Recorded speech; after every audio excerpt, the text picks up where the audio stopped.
Is the Anchorage School District really closing 6 schools? Find out more.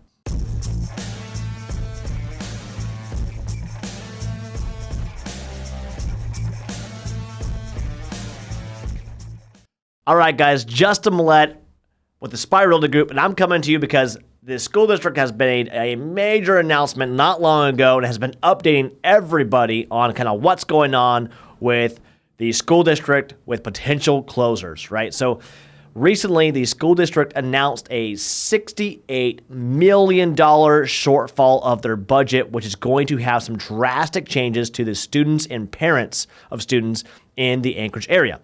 So due to the large deficit of the Anchorage School District, they have recommended closing of 6 elementary schools, and I'm going to list those off here in a second. So this is going to impact different populations from all around Anchorage as these schools close, and those students have to be moved to different school districts and areas, which is also going to impact busing, transportation, and obviously a higher burden on parents who have to transport their kids to a different area. So these schools are Abbott Loop Elementary, Birchwood Elementary, Klatt Elementary, Northwood Elementary, Unaka Valley Elementary, and Wonder Park Elementary schools. So, and out of all of these schools, all but Birchwood are all Title I schools. So a Title I school is essentially where a large proportion, the population of the kids who go to that school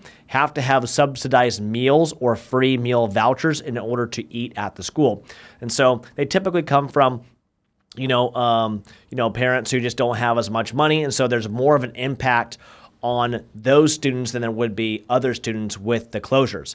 So realistically, how do we get here? How did we come up and how do we get to a $68 million deficit? And where are these kids going to go, right? So, let's address where the kids are going to go first, okay? So, out of all these schools, so the Abbott Loop students that live north of live northeast of 88th will go to Cassoon Elementary, and those who live south would attend Trailside. Unaka Valley students who live east of Boniface are going to be going to Chester Valley, and those who live west will be going to Russian Jack. Northwood students will go to attend Lakewood Elementary, while some of them that live in the Milky Way area would be transferring to Turnagain Elementary. Wonder Park officials have proposed that students will be placed at Willow Elementary School, and Klatt Elementary, the district has proposed that those students who live near the school and in the South Minnesota area will be assigned to Ocean View potentially.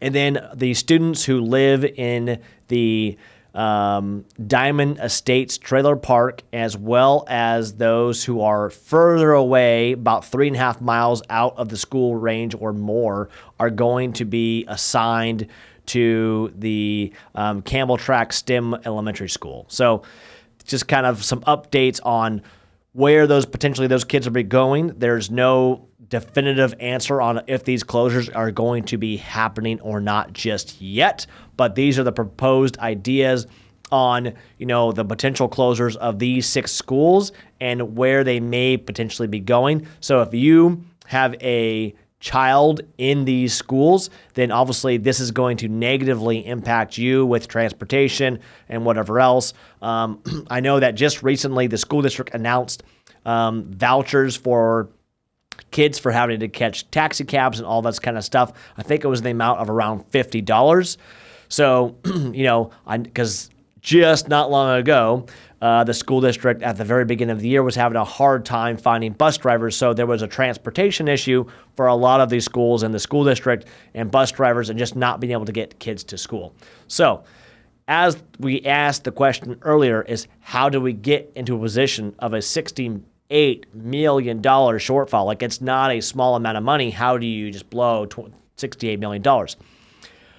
And it's that equation comes in and it's taken a long time. Right? There's been a lot of dominoes that have, lined itself up to create the situation we're in now. Part of that has just been with the state economy back early on, and of course the states, not wanting to give the school districts their proper allocation for funding or increase funding based upon inflation and cost of goods. Obviously, we've seen that this year. We're currently after the CPI report last week, we're currently at 7.7% inflation just this year. And the school district hasn't had an allocation increase in over 8 years. So almost a decade, they haven't had an allocation increase from the state of Alaska. Second, they've had a decline in enrollment. And of course, if they get allocation per student, which means not only are they getting less allocation, and the cost of that allocation has just obviously not kept up with inflation over the years. There's less students enrolled in Anchorage School District, largely definitely impacted by COVID and the last few years, as a lot of parents have pulled their children out of the school district. And then thirdly is the school district has relied heavily on COVID relief funding to fund the last few years and fill in those gaps of funding, which, if you remember the articles from the previous few years, this was apparent during that time, but they were able to find relief funding to fill that gap so there wasn't a massive burden on the students and parents. Now, a lot of that funding has disappeared, which makes it very hard for the school district to fill those gaps. So now they're having to come up with solutions to solve the deficit. Unfortunately, it's going to negatively impact parents and students. So there's some other considerations on the tables for closures as part of resolving that $68 million deficit, and that is going to be outsourcing sports. They're going to be cutting orchestra and band, as well as, which is a big topic for a lot of people right now, and I know a lot of people are furious, but it is the language immersion programs that are inside a lot of the elementary schools, which I think would be a massive detriment to the school district. It's already been proven and shown that the kids who are in these immersion programs have a substantially higher test percentage and rate than kids who are not, and that is because they're just getting a better education. Obviously, it's doing some wonders with introducing them to multiple languages and stuff like that. So, I know it's a tough decision for the Anchorage School District, for the school board, as well as Superintendent Bryant. I know him just coming in at the beginning, this summer, at the beginning of the year, has got to be a handful for someone walking into that position and kind of getting what was laid out on his plate. So best of luck to Superintendent Bryant and the school board on trying to come up with a resolution for this. I know it's not easy, but with that being said, let us know in the comments what you guys think the school district should do.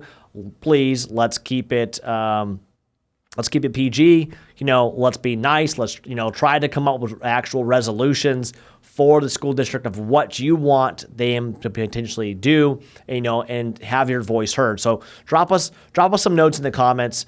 Hit that like button, hit that subscribe button. We're going to be doing a lot more of these updates on the kind of news around Anchorage, as well as just kind of like what's going on in our real estate market, because we want you to be informed. So, like I said, make sure to smash that subscribe button, hit that like button. We would love to know your thoughts if you drop them down in the comments, and we'll see you guys on the next one.